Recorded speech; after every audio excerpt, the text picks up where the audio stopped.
Good evening, Browns fans, followers of the OBR.com and the OBR streaming network, and welcome to this week's edition of Pete and Joe. My name is Joe Mazzullo. This is my man Pete Smith, and Pete, we got stuff going on, man. We got game one, Cavs Pistons tonight. The Gardos are hovering around 500, and Rookie Mini-Camp starts this weekend. My man, how are you, and how are you feeling? I'm good because I'm done doing my profiles, so I that is a massive relief for me.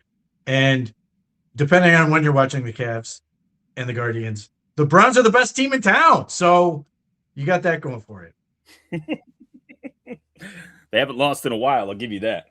I will give you that. So, Pete, we've got all sorts of talk and drama around the quarterback position still. And I mean, there are more and more of our Browns reliable beat people coming out and saying they're all hearing the same thing, that Deshaun is ahead. They think Deshaun is going to do better. And the thought is that they're moving forward with Deshaun. What do you think, man? Is this, I heard discussion of like a soft launch to see how the public would react to such a thing. What are you thinking? Where are they coming from with all this? Well, I think some of it is from ownership and desperately trying. I think ownership looks at this and says, wins will fix it, and will fix the reputation. They believe in this idea that, like, so long as the team wins games, the people who are not high on Watson will sort of get over it. I think they're grossly underestimating that. As far as Todd Monken goes, I think as a coach, when you first get to a place and you hear other people, you hear from other people about how insert player was bad, and then you sort of watch them do stuff and you're like, those guys are idiots. I can fix this. I think there's a little bit of that going on right now, and then Deshaun Watson's probably on his best behavior and doing all this other stuff. Mm-hmm. But at some point, that issue is going to sort of come back to the fact that the dude can't play. I mean, what was it like in terms of like EPA per play or whatever? Out of like 907 quarterback seasons this century, Deshaun Watson's in the 900s. Like, so yeah, better than, I believe it was 902. So he's ahead of 5 guys. I mean, I will argue that 2025 was Deshaun Watson's best season as a Cleveland Brown. Like, so to say, oh, it will be better than what? Who cares? Like, he has to be significantly better. Now, if they really believe this, one, I think it's a little foolish because they've had 3 days of practice, which Todd Monken himself said. Yeah. You would like to think that the guy who's played a ton of football would be ahead of these other guys. But you want to see Deshaun Watson or Shedeur Sanders and Dylan Gabriel and Taylor Green and whoever else. Like, they have the chance to sort of get better and evolve and do all these other things because it's May, or at the time this was coming out, still April, for a season that's going to come out in September. But like, it doesn't give me a lot of faith that this thing's going to be good. Like, I think that's part of the problem here. Is I think when people hear that, they're like, oh, so it's going to suck. And that's just what we're going to have to accept with this. Like, I hate the messaging from it. I hate all of it because it doesn't allow you to sort of, you come out of this great draft, or what people are saying is a great draft. I think was a pretty good draft process. I really like a lot of the players they got. You have all this excitement coming out of this, and your immediate reaction is like a bucket of cold water poured right on you, and just like, yeah, you know how you were really excited about this thing. You can stop now. Yeah, you need to dial that back. Like, so to me, I just there are certain elements to the Browns where I just don't think they get it in terms of just even if you think Deshaun Watson's ahead. Just shut up. Let him do it. Let him do it in July. Let him do it in August. But don't like get so far in front of it that you, one, allow yourself to to get in a situation where now you're dealing with this crap of family members and other thing getting involved. But like, if they go to practice the next time they have 3 days of practice and suddenly Shedeur Sanders looks better than Deshaun Watson, then what? Like, what? It's just silly on a lot of fronts, and I think it's the ultimate in just unforced errors that this team tends to make. Yeah. And yeah, chat username here. Is there any chance the Browns would extend DW's contract? If not, move on. My sentiments exactly. I don't see a scenario where that's even discussed or even a part of the equation. And it's odd to me that at this point the Browns would just be helping Deshaun rebuild his career as he moves out into free agents. I don't see any positivity coming from it for Cleveland. Unless if you're so convinced that Shador or I guess Dylan and obviously they just took Talon, so they like Talon. But like if you're so convinced that those two aren't the answer, you don't even want to see them. I mean, I guess I get it, but I feel like this is the setting, right? You can go back a year and we had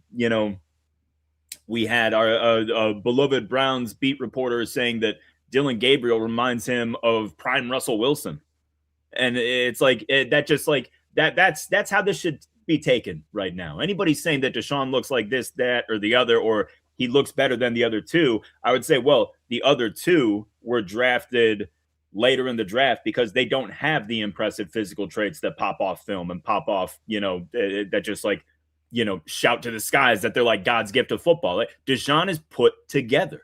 He's 6'3", 220. He's got all of the physical gifts in the world to thrive in a situation like a 7-on-7 in a padded or a non-padded install with two guys in their second year. Like if he doesn't look markedly better in this scenario, he's even worse than I thought. Well, that part is true, but he's not going to look the most physically impressive by Thursday. That's your sales. Like that's gonna. I'll tell you, Mary Kay is not going to know what's going on when she sees Taylor Green. You're going to have Taylor Green show up and throw a football from one side of the field off the building. Yep. I mean, that's the other part about this is like, you see that stupid ESPN tracker thing, which doesn't. I challenge them to track yards because they start tracking yards. Everybody will yell them out, tar and feather them, and make them go away and never ever come back. Yep. Because like they're going, hey, so and so is 5 of 6. Yeah, it was for like 27 yards. It's like it's nothing. So until that happens, and obviously they didn't have Jerry Jeudy, they didn't have now Casey Concepcion and Denzel Ball. They didn't have the new tight ends, which we'll see what they're going to do. Like there are a lot of pieces that are not there. The offensive linemen weren't there. They obviously weren't doing a whole lot with them.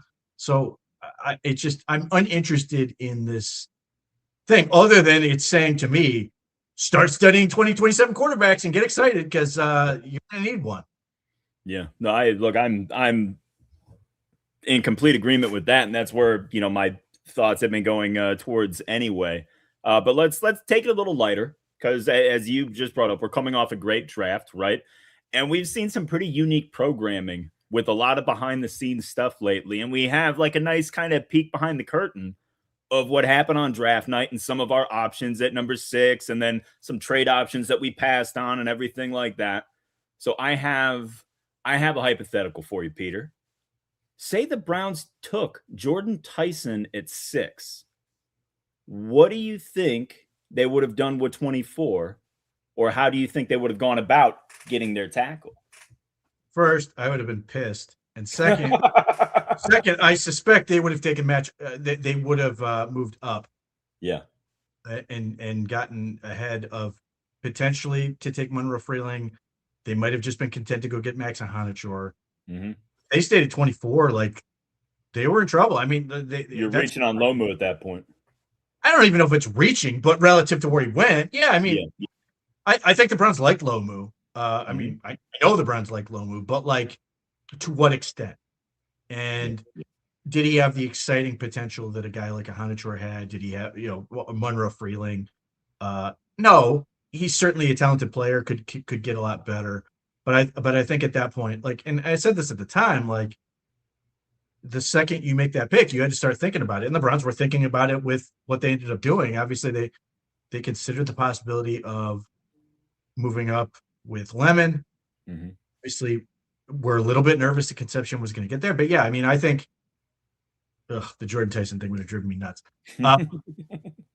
Look, this is where I talk about draft process, and I say good fortune plays a lot in this, and they were very fortunate, to me, that out of the 3 players that they sort of had earmarked, they got the one that I would that have you like. easily taken over the other two. Yeah. But yeah, I think they would have been more aggressive, and ultimately, I think it would have short-circuited sort of what they were trying to do. And maybe they would have been content with low move. I just think they would have been more aggressive with it because in as much as Fano is a really talented player, I also think it made a statement, and I think it's a statement the Browns wanted to make about the offensive line. I think it's a statement that Todd Monken wanted to make about what this team intends to be. So I think they would have been aggressive on the phones and potentially tried to trade up. Now that could have changed a whole lot of other things, though. So who knows? Maybe it would have pushed everybody down a notch. Maybe Fano goes, later, and maybe that pushes them down. They don't have to trade up. But just based on how they played, I think they would have been. I think they would have been looking to move up. Yeah. Well, that would have had a ripple effect on the whole draft. It's does Mansour Delane fall to number 9? So what does Kansas City do at that point? Does Kansas City become the team that starts the tackle run? Or, like, to your point, if it's not us, who does eventually start it? And does that go a little bit slower because we didn't start it at 9 and teams felt compelled to get the tackle while they had to? There's a lot of the draft is the best, like, just top to bottom. It's fascinating. Like, people focus on, like, well, the ratings were down and all this other stuff. Like, dude, they have made gobs of money around anything that is literally just picking players. Yep. Like, that's it. They are picking players. That's it. Please, they monetize the combine. They monetize the announcement of the schedule. Like, they make a show for and sell advertising for literally every single thing that they do on the schedule, man. It's wild. It's the most impressive business model I've ever seen, and people still think that Roger Goodell's an idiot. And I don't get me wrong, I'm kind of on board. I'm still pissed about the 3-day draft thing.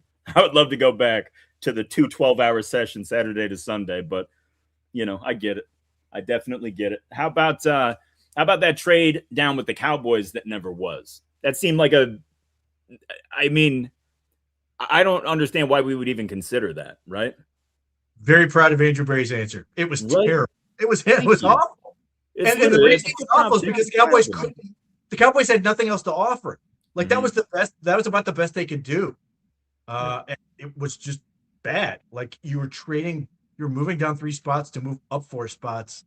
You were literally losing on the value. And they're like, here's a couple pennies for your trouble. Like, no, it was silly. And I'm glad the Browns went the way they did. And it didn't end up mattering. The Cowboys were fortunate. They got what they wanted anyway, but, like, it was a very strange phone call. It was like it was like a sobriety test for Andrew Berry. Like, no, okay, we're moving on. Yeah. Well, either way, interesting viewership for sure. What did you think about and also the article Jory Epstein had about the whole process? Oh, what a fascinating process that must have been. What was your take on the dynamics in the draft room? Because what I like most about what I heard, Pete, is that it seemed like it was Barry's show, and everybody else was just kind of supporting. Well, that sort of supported, like, some of the reactions to how that show went. There were a lot of people saying, "Oh, look how organized and cool and calm and collected the Browns are, and look how much of a free for all Dallas was." Yeah, and I'll be honest, I think a lot of teams are basically act like Dallas. I think the Browns are probably a little bit more out of the ordinary in terms of being that sort of laser-like focus. Great. Yeah. I mean, but the other thing that was sort of interesting was, and the people hate this, they have so much analytics going on live, like, as you're going. They have 5 monitors updating information with each pick, calculating, like, trade values, calculating, like, probabilities, calculating, like, all this stuff. And the other thing that I've really found interesting is they don't grade rounds. They just have players, and it's sort of a nebulous concept, which, realistically, round grading isn't really necessary except for public consumption, because the public needs to sort of be able to sort of place these people. The teams really don't necessarily. I mean, certainly teams do that, and I understand why they would do that, but like you just sort of have a board and you're going to operate on your board anyway. So getting too caught up in because if let's say your board is 50 players and you run out of guys that are due to go in round one, for example, not that this would likely happen, and you pick a round, you're not going to let go. Well, I guess teams theoretically have done this. Is suddenly like get out the books again and start looking up guys and then go, I got to get a first round guy. Like your board is your board at some point. So if you've decided that these are your guys, you just got to pick the next one or what, however that's going to work. Now, maybe you're going to trade down to get that player or whatever, but like that part of it was interesting. I like the fact that they highlighted the scouts, and obviously as did the show with, talking Fano and all that stuff. So it was very interesting. I think there is a tendency for fans to try to make it into this like character-driven thing, and I guess to a certain extent it is in terms of the GMs, but like like the advisors and some of the guys that were brought in, like the former GMs that are consultants and stuff, like what impact did they have? Like all this other stuff, and the Di Podesta myth that like somehow him not being there magically fixed the whole thing. Like, it's just not how nothing to do with all the picks. Yeah, I mean, like it's just not really how it works. But it's certainly interesting, and the thing I expected to happen is sort of what did happen, which is they give you a little bit, but they don't really give you all that much. Yes, the fact that they told us Tyson, Fano, and Maui Noa was really interesting, but like there were some other things that I thought were pretty funny, like how hard they went on Adam Schefter, like thinking about the trade you and I have been talking about for 2 months, and then they're like trying to like as if Schefter needs the credibility. I think the Browns and Chiefs might trade. Okay, like some of that stuff felt unnecessary and contrived, but overall, it was an interesting show. I hope they keep doing it. I don't know if the Browns are going to sign up for it again, but like because they obviously did not only the TV part, but the Jory Epstein piece, which was really interesting. All of it. They may not be in a hurry to do that, but this is my whole thing is like there is a desire for the GM to come in and immediately have this thing figured out and know how the draft goes and be really good at it. And that happens at times, but a lot of times it's just a function of luck. Yes. Washington Commanders' first draft, where they got Jaden Daniels and the one tackle in the third round and some other things, was great for them. But like that's not typical. It usually takes guys time to figure it out. It's different when you're in the chair trying to maneuver these things. And like Andrew Berry has talked about this whole thing about learning to be patient. Andrew Berry, 4 and 5, 3, 4, 5 years ago, may not be willing to sit at 24 and let it play out. And obviously, again, there's a good fortune element that worked out for him. And they obviously called about Denzel Boston, but like they ultimately were willing to let it ride out to 39 and get that thing. And then they were willing to let Emmanuel McNeil-Warren play out a little bit. Like that is an evolution thing. And the guy I always point to is Howie Roseman. Howie Roseman stunk when he first got the job to the point where Philip essentially benched him. And now he's one of the best executives in football. I was going to say, he lost the power struggle with the Chip Kelly hire. They basically pushed him aside, and he ultimately like reassumed power, I guess you could say. But that's an excellent point. And look, my favorite thing about this, Pete, is that no matter what the Browns do, it's cast in a negative light, and it's got the caption over it. This franchise is run by morons. They don't know what the hell they're doing, yada, yada, yada. It's the same old tired, low-hanging fruit because they've struggled as much as they have. I love the fact that they peel back the curtain. They show that this is a legitimately run organization. There are a lot of smart people in charge, and this thing is headed in the right direction.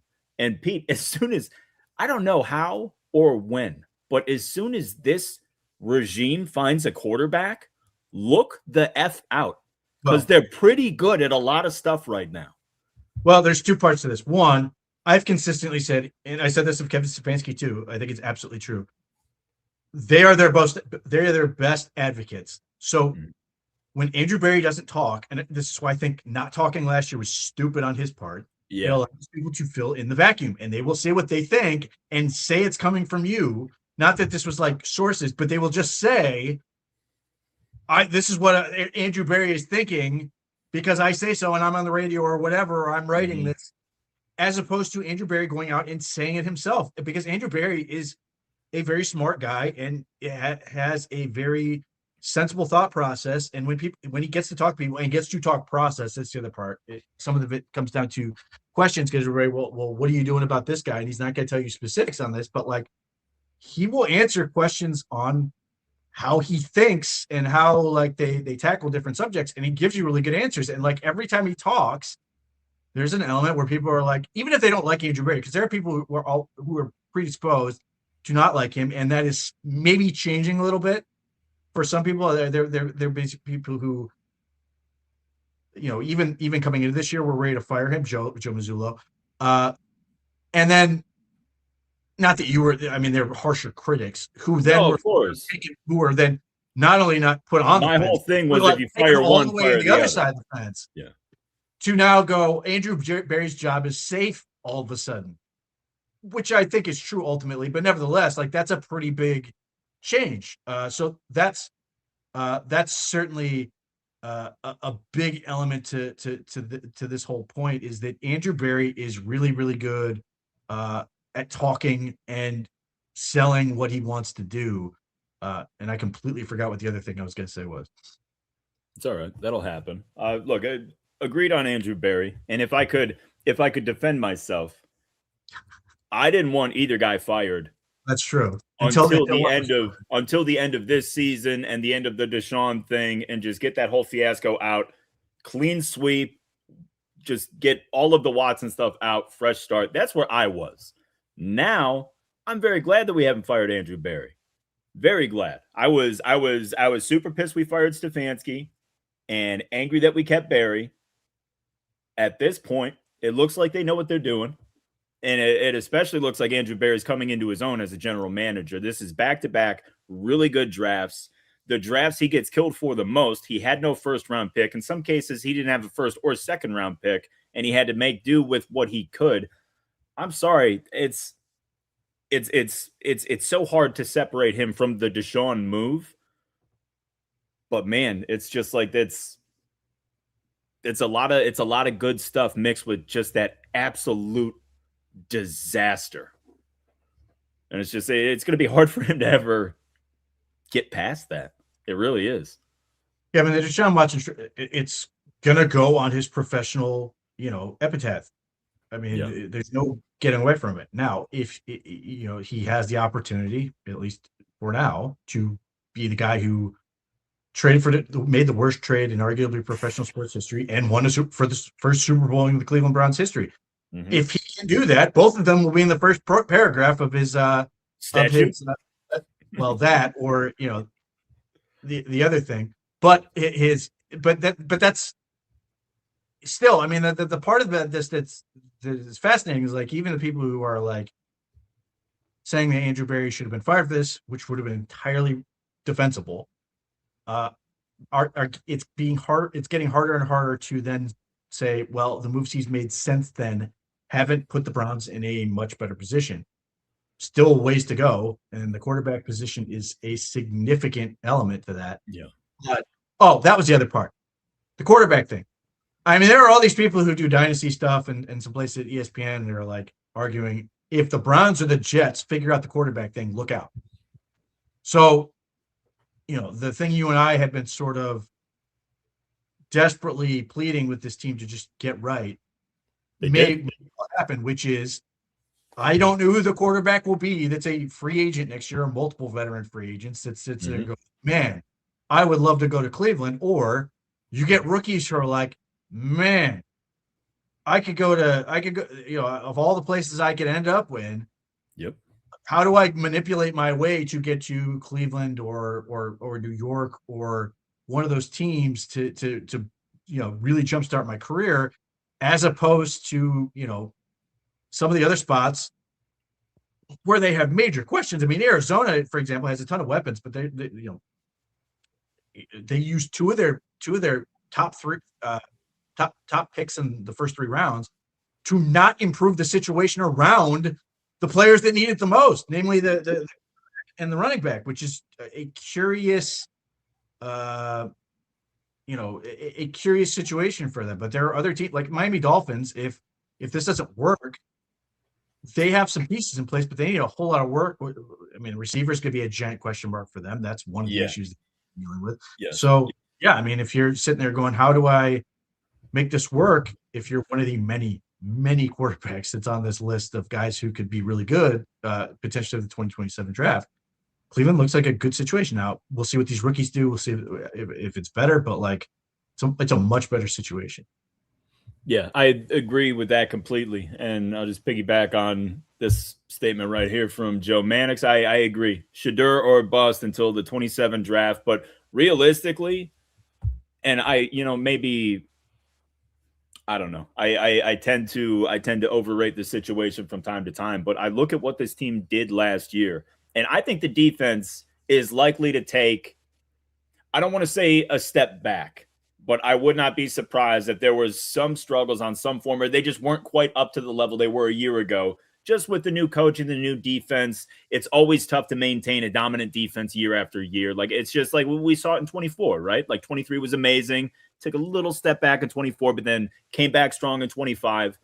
So who knows if the defense is as good, but if you look at offensively, we all like Todd Monken as an offensive mind, right? I mean, who knows how he's going to be as a head coach, but he's proven as an offensive play caller to be successful at the highest levels. I'm excited about that. They've rebuilt the line. Our offensive line was so bad last year. We were on our like 5th and 6th offensive tackles. It was an absolute disaster. That's going to be better. Our young running backs are going to be better. We've added some juice outside at receiver. I don't know, man. Like, as much as I want to say focus on the 2027 draft, Pete, I think you nailed it. I think it's going to be a high-level free agent that this team ultimately is going to target, because I don't know if we'll be able to move up to get a quarterback. Well, I would do both. I mean, honestly, if that's the situation. But the offensive line still a major question mark. Got to see it fit into place and work. But I would push back on the defensive thing, because the defense may like theoretically not be as good, but if the offense isn't putting them in god awful situations consistently, and they're going to be they're going to lead. Achieve, the mythical thing. That's going to make that defense better. Now, the other part about that is this defense going to create more turnovers. If it creates more turnovers, it could be more dangerous than last year's defense. Yeah. So I think the offensive situation can ultimately enhance the defensive situation. If the special teams is not abysmal, that can enhance the defensive thing. So there may be like a small, there could be a step back on defense, but you may not notice because it's ultimately in a better situation by the offense. Yeah. Right. So like, I actually have really high expectations for the defense simply because everything else should be less terrible. And when you agree with that. I'm trying to, Pete, if anything, I'm trying to temper my enthusiasm just by trying to be as reasonable as possible. Start with the offensive line, because you have a whole group that has to figure this thing out. We still don't know what center and right guard is going to be. Yeah.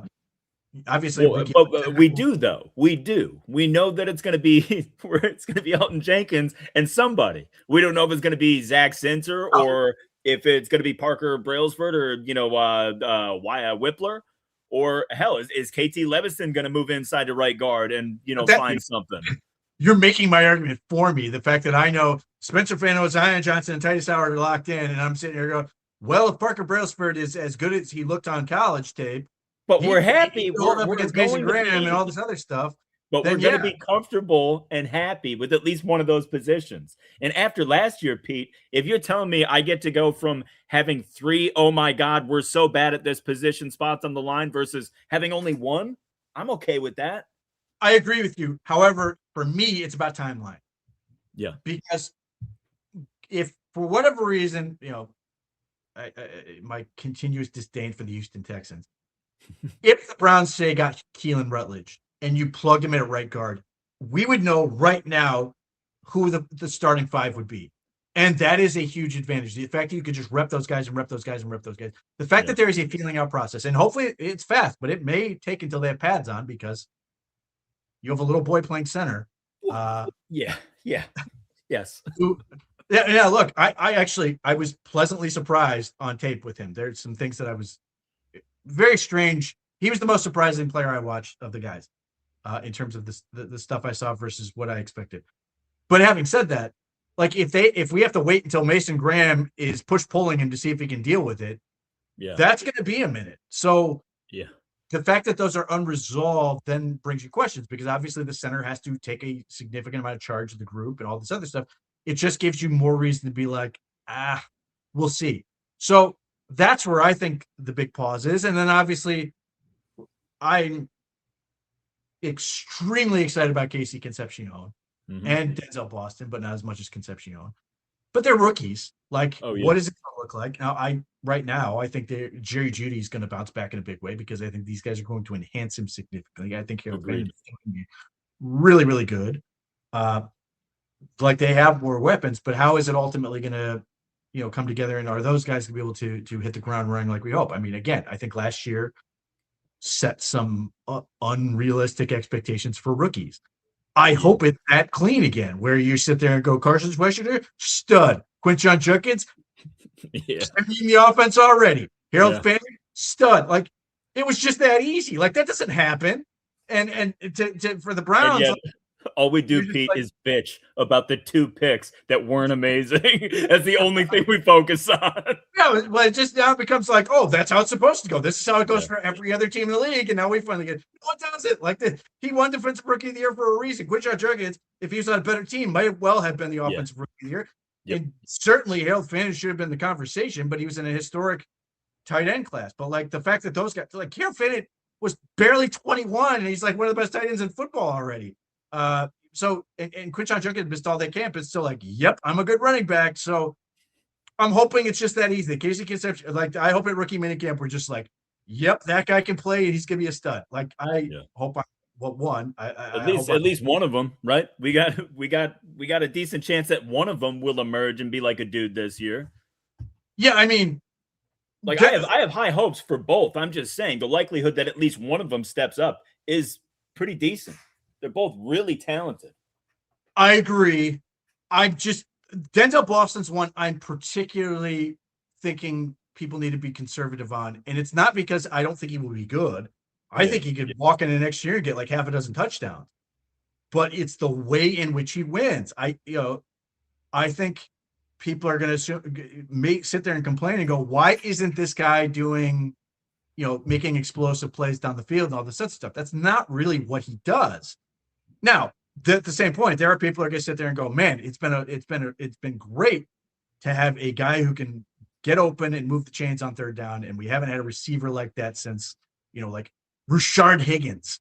That level of reliability. If Denzel Boston can slide into that, I think people will appreciate them.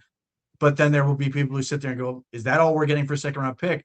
And I think people have to properly calibrate their expectations for him. He may win a couple jump balls. He may score a couple touchdowns because he's a big dude. The route I think he's going to eat on in the NFL is going to be the him running those zigzag out routes. Where he can you go in 2 yards and then zip out, right? Yeah. He's really good in terms of his body control and can just create immediate separation with his size and his body and just box people out. And everybody sits there sitting on either slant or fade, and then all of a sudden he's bouncing out, and it's an easy touchdown for him. Like, I think that's a place where he's going to be really, really good. But like, in terms of like the big yardage, the big plays, I think those are going to continue to. Well, hopefully Casey Concepcion's going to do that, because that's what I think he's going to be. But him and Jerry Jeudy, I think, are still going to do the lion's share of the explosives. I don't think we should sleep on Isaiah Bond. I think Isaiah Bond is going to be a player for this team. I think I think Isaiah Bond, if I were going to put money on who I think the 2 starting wide receivers are going to be, I want to say Bond, but they would probably start Tillman. Wait, come on. No way. To start the year instead of putting 2 rookies out there or a rookie, I would not be surprised at all. Isaiah Bond looks a little stronger. He looks confident. I'm telling you, Pete. I'm excited about Isaiah Bond. He is and little.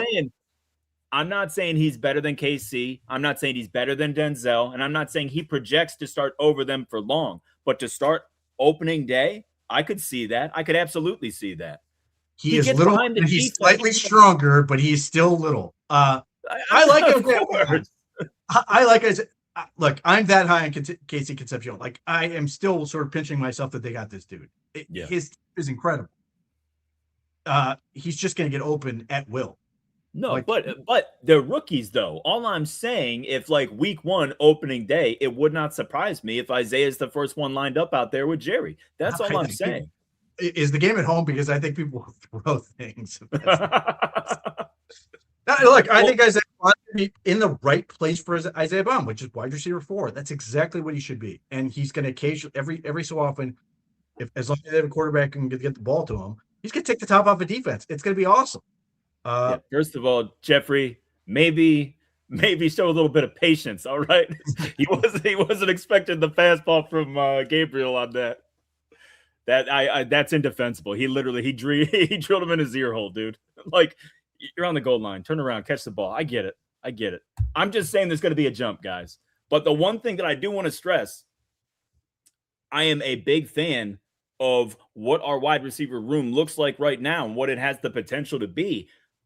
But we still have the same quarterback room. And I do have hope for one of these guys.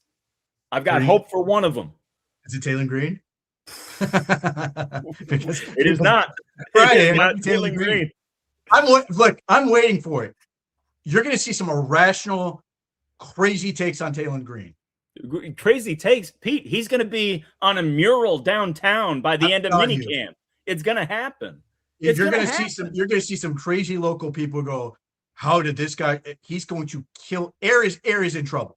Air is worried. Yeah, of what this kid's going to be able to do. First guy off the bus. He's going to walk off the bus and be almost 6'6", 230, and he's going to throw the ball 60 yards, and everybody's whoa. Look at this dude, and then he's going to take off with 1.55 10-yard split, 4.36 speed. And everybody's go, oh, look at this guy. Like he's bigger and faster than Fannin. It's amazing. Yes, there's going to be people who just cannot control themselves with Taylor Green. The highlights are going to be. Look, I'm telling you, if you watch his highlights, you're going to be. You can talk yourself into him pretty easily. Now the low lights are not good, and there's a lot of work to be done. But like, that's why for a 6th-round pick, he's a great gamble. Yeah. Regardless of how likely it is to succeed, but man, there's real ability there, and that's part of the problem. Is like. He's going to look really, really good, especially on air, which right now the Browns are just ready to destroy. I can't wait for schedule release. I'm hoping air is on there at least 3 times. I feel good about that matchup. Now we'll see what happens when they get a defense, but like I'm really interested to see particularly what Taylor Green looks like against a real defense, because yes, the NFL is much bigger and faster, but like that dude is that athletic. Yeah. Like there's just like he's going to get defenders going, I did not see that coming. Well, Pete, he's the MVP for the preseason for me because he's going to lock me in to the 3rd and 4th quarter of every preseason game. Like, I can't wait for it. I'm excited, man. It's going to be fun. But I'm in complete agreement with you. We're going to get some off the wall takes, and there's probably going to be a few too many Taylor Green jerseys in the stands a little earlier than that. I don't know if we'll get that, but like you're going to see some customs. You're going to see some stuff about like screw 2027. We just got to get this kid figured out, and it's crazy. But somebody's going to do it, and it may be as soon as Friday. Well, speaking about Friday and speaking of Taylor Green, let's talk about minicamp real quick. Now, I know I do apologize. I don't want to scroll and try to find it, but somebody brought up Michael Coates Jr. from West Virginia, and I wanted to ask you about Aaron Anderson from LSU, maybe a little Logan Fano action. What are you looking for? I mean, outside of, no news is good news. But what are you looking to get out of this minicamp? Who are you intrigued about seeing? And any of these tryout players catching your fancy? Well, I mean, the of the free undrafted region, Michael Coach Jr. is certainly one I really like. Mhm. Um, he's got a really good athletic profile. He's really productive in Nevada in 2024. Seemed to be pretty good in 2025. He's a scheme fit.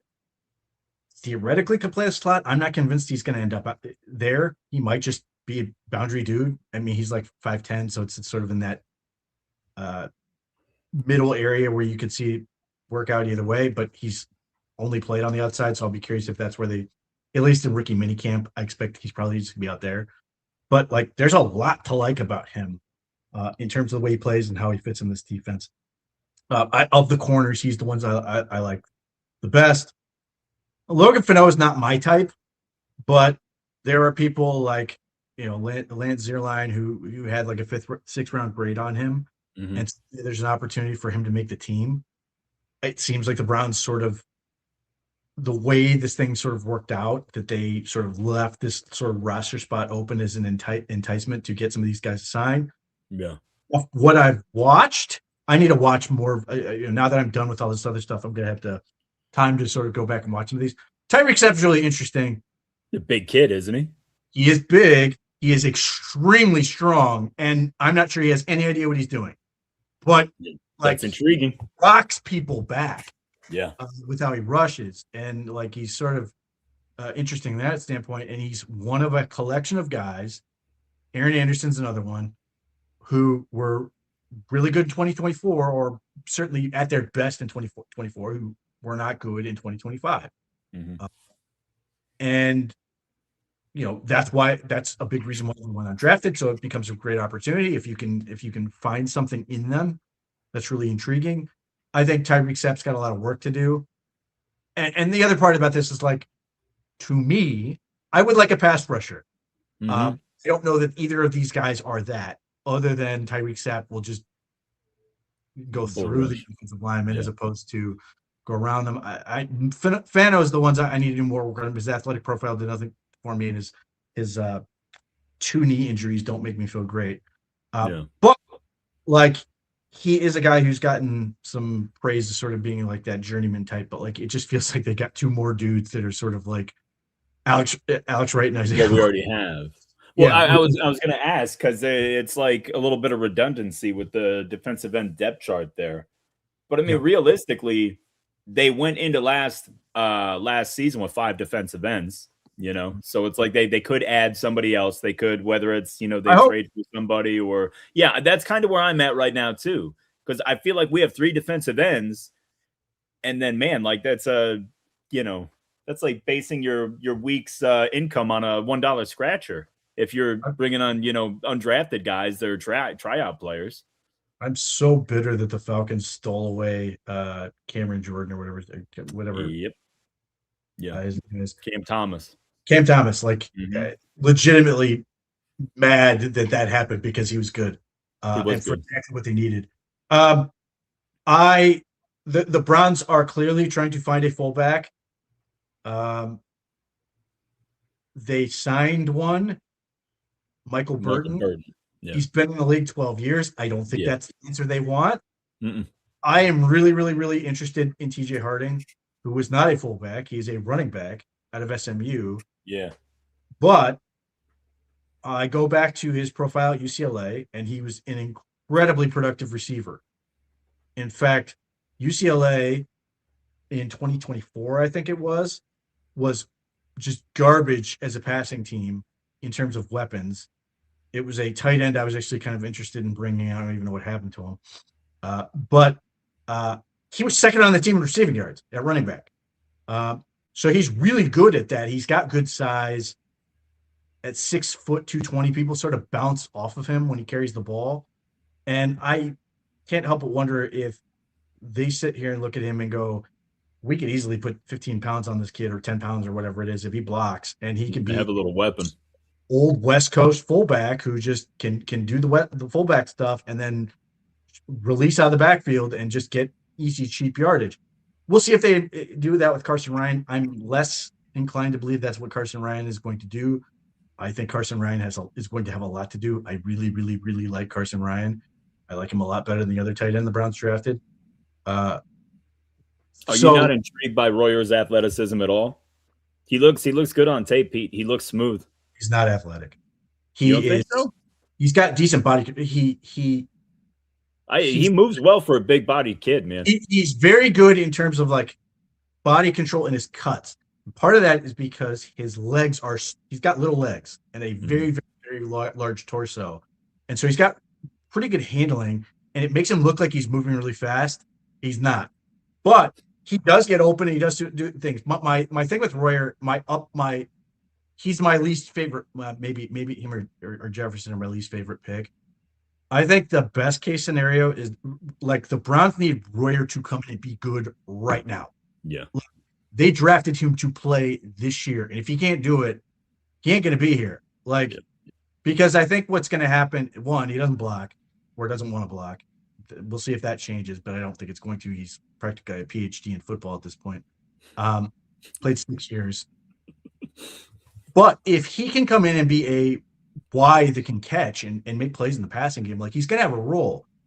At that point, if he's good enough, he's going to enjoy that role. But if he's not enough, certainly he's going to be a better receiver, I presume, than Blake Whiteheart. He's going to be a better receiver than Brendan Bates or Jack Stoll.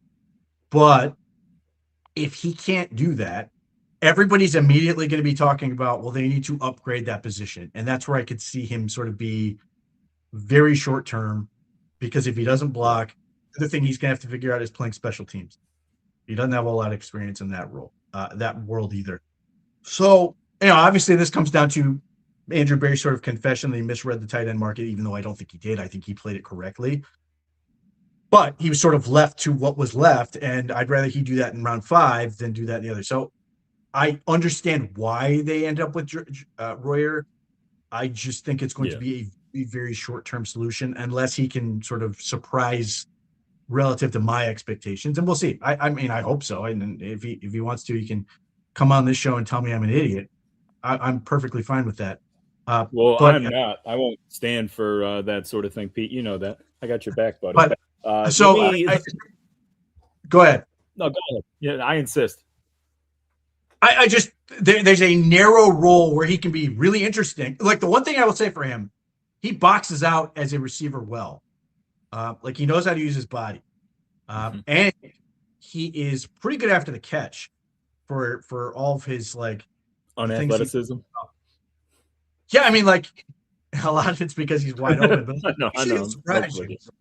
But he actually had a pretty good average yak per reception, which I thought was intriguing. So like I said, I get the vision. I don't love his chances of hitting it, but again, he's going to be on. I think he's going to be on the field this year.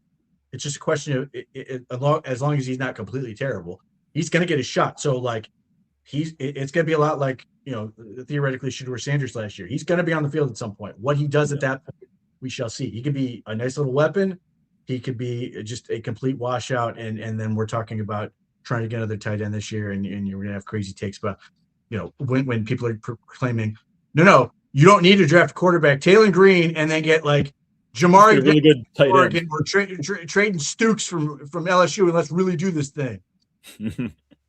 All right, well, let me ask you this, because I found this intriguing. Austin Barber, right? 3rd round pick. I think he is now the 3rd player. It might be the 4th player that Andrew Berry has moved up and traded for. I kind of like that. And I kind of like that they did it. Like, there's got to be something there that they really, really like.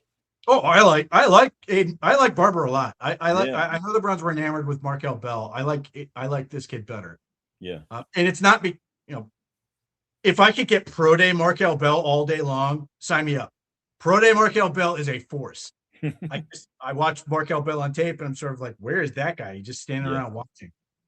Barber is limited in certain respects, but man, he gives you everything he's got every play. Like, in what respects would you say he's limited? Is it a size thing or an athleticism thing? Part of his problem is, unlike Monroe Freeling, who got the cakewalk of the SEC schedule, Austin Barber played everybody and Ruben Bain in Miami. Like he Yeah, got all the Ruben. dudes. Yeah, Ruben Bain And tore him up. he got Ruben Bain, which did not end well for him. Mm-mm. He got Cashatel, which did not end all that well for him. He got a whole lot of really, really talented football players. So he has a ton of experience playing real dudes that he's going to have to face off at the next level. And to his credit, he gets beat, he gets up, and he goes, "Let's do it again." Like he does not do.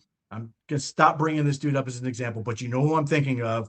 Who I got beat, hang my head, ready to call mom and come get me. I'm done for the day. Like Austin Barber is a prick, like in the best ways. If he was on the Pittsburgh Steelers, you would hate him because he's a dude where he's standing around and somebody's trying to run by and get to a play. He will drop a shoulder in, then put him on the ground. So anyway, part of the problem that Austin Barber runs into, he's a little bit narrow, not super wide.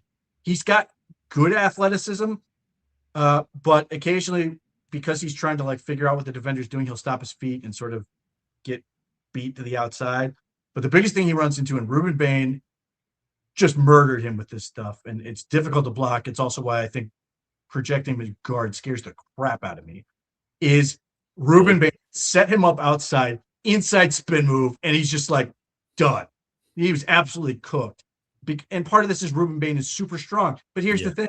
There's a whole lot of really strong guys in the NFL. So if that's going to give you problems, it's only going to get worse. And if you're like, well, let's put him at guard. Okay, well, now those guys are 300 pounds. Like, put him with all the power players. Yeah, like, so, I'm hoping that Austin Barber can just, living a lie where he's just going to get magically a whole lot stronger. He's going to get some strength. Yeah. Hopefully, it's going to improve his body composition and figure out some of these things to figure these things out.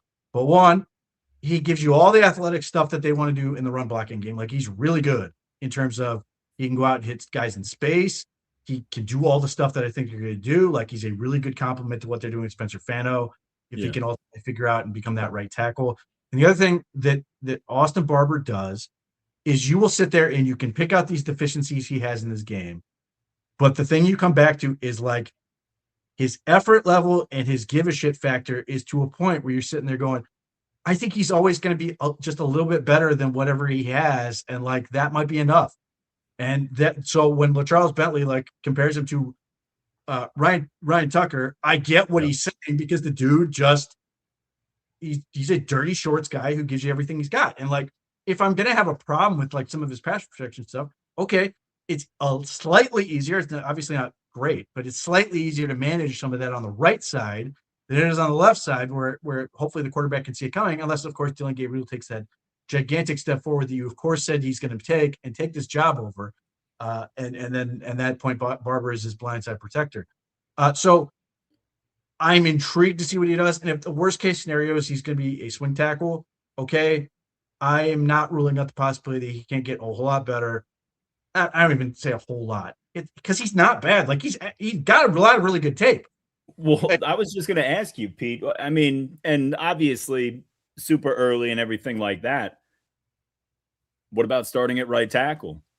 You swing Titus Howard into right guard. You got Elton Jenkins at center, and then you got Zion. I mean, you have your five set. This is a third-round pick that you traded up for. I'm just saying. I mean, obviously, we want to wait to camp. Give me more moving parts. What's that? Moving parts, not where this thing needs to go. Look, I'm not saying this, that, or the other. I'm just saying, like, we have an issue with either center or right guard being under-talented or under-experienced, right? Yeah. We just traded for this guy in the third round. Seattle did this when they drafted Charles Cross, and the other guy's escaping me from Washington State, I believe. Yeah. Cornelius. But yeah, you get the picture, though. Yeah, I mean, like, look, if he comes in and he's that great, that's a great problem to have. Yeah. I would love that. I just think it's going to take some time.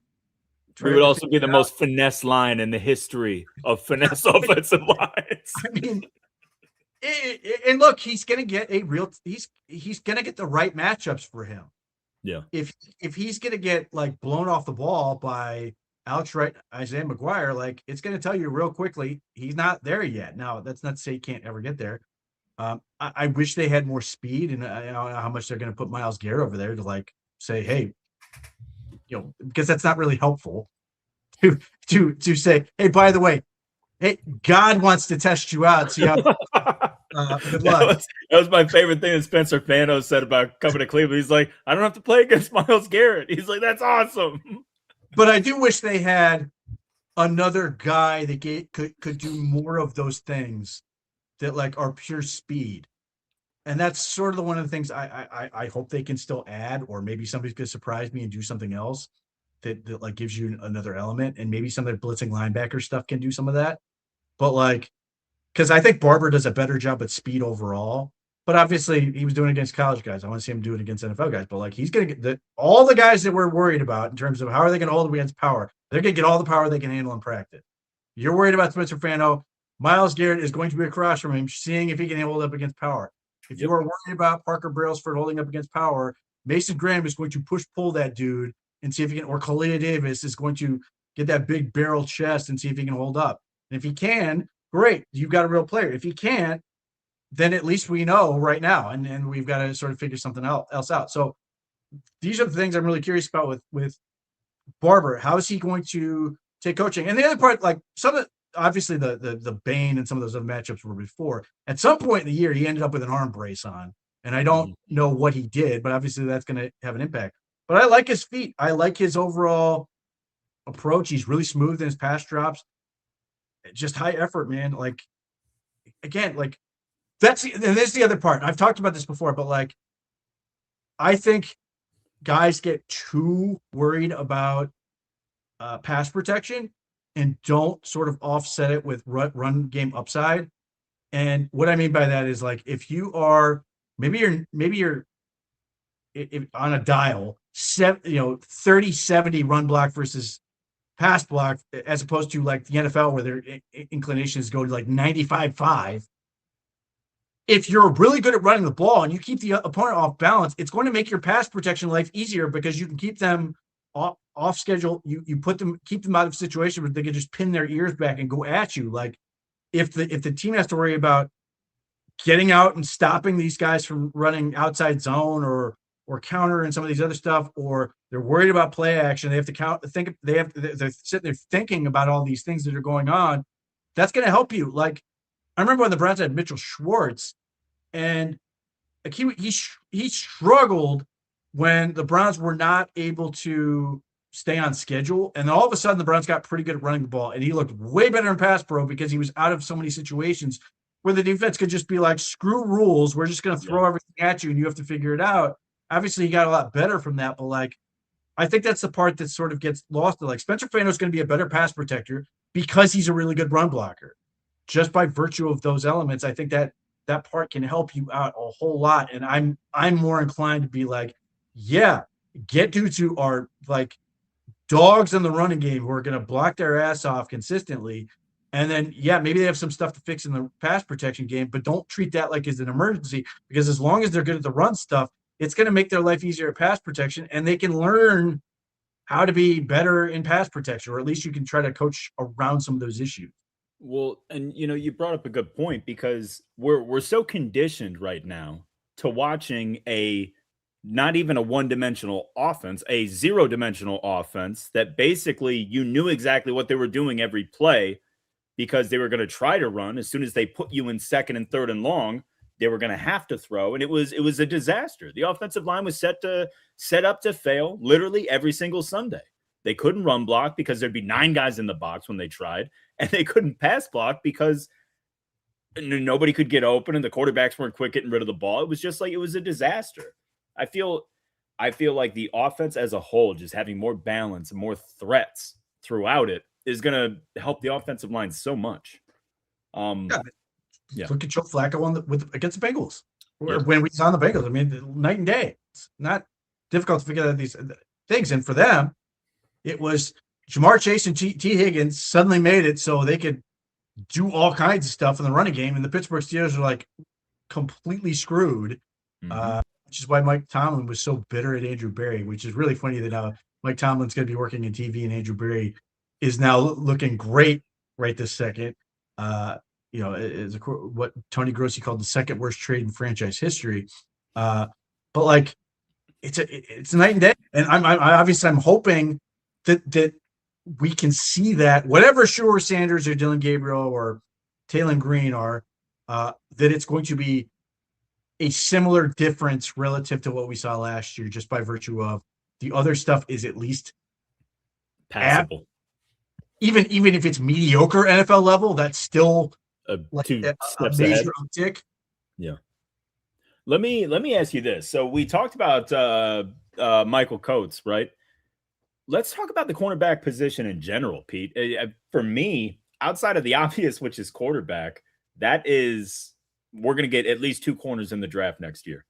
Like that's the position that they've almost added nothing. They added like low-level journeyman free agents, right? They didn't draft anybody. Couple UDFAs. I mean, you're talking about Tyson Campbell, you're talking about Denzel, you're talking about Miles Harden, and then just a bunch of dudes. Like Trey Avery was a guy that we had in and out last year. Dom Jones in and out last year. I mean, we didn't really add anybody of significance. Are you surprised by that? I thought we would draft the guy.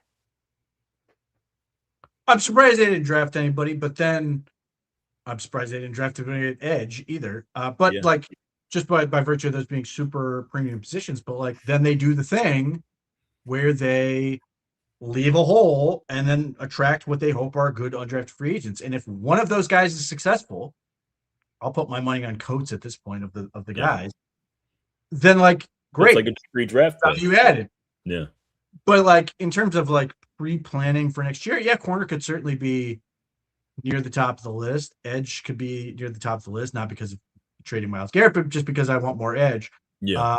And then obviously we'll see what the offensive line shakes out, but I'm immediately going to be looking at right guard, unless something weird happens on that front. But yeah, I mean, like corners first of all, place to go. And I certainly don't want to blame you or rehash any of this, but like I had Keelan in the 3rd round, bro. As soon as you started popping off about him, he shot up the draft boards. And look, Houston jumps on him every year. Round. This is your fault, Pete. I had him pick 70, starting right guard. Done. Out the door.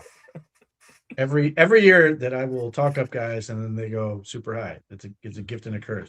Yeah, I mean, so we'll see. I mean, I would love nothing more than to solve some of these problems, but like this is the whole thing. You can't do it all. So yeah, I mean, I'm genuinely blown away that the Browns have done so much. Obviously, it's not all solved, and quarterback's the biggest question. Mm-hmm. But like, to come out of the draft, and our big questions are defense, like that's pretty good. Now there are other things that they need to worry about, like what I'm talking about. Tight end may be up there as well, but like wide receiver should be taken care of for at least one full year, if not 2. If everything works out. Offensive line, you always need to keep adding there, but like other than quarterback, like the running back situation is pretty good. Maybe they add somebody later, but like they've got a lot of dudes. Harold Finn's, not going anywhere. They've got a lot of talent, a lot of young talent on the offensive side of the ball. And now we're sitting there going, well, we got a sort of future plan for Denzel Ward. We need more depth. The defensive line has been spoiled. And now we're sitting there going, well, I'd like to get back to the point where we're just like dripping with talent. Mm-hmm. Yeah, these are good problems to have. Like I'm here for this stuff. I'm here for, man, I don't know about our 3rd and 4th corner at this point, as opposed, I don't know about anyone starting on the offensive line and the receiver, they need a number 1 receiver and all these other things. Like certainly these are things that they're going to look out for, and they're obviously not done with player acquisitions and stuff like that. They can still add. Yeah. I was going to say, do you think that's likely after the rookie mini camp? It's like you get your tryout guys in, you get everybody in, you see what you've got, you see where everybody's at mentally, and then you can say, hey, it looks like we're probably going to need a little more competition here or here.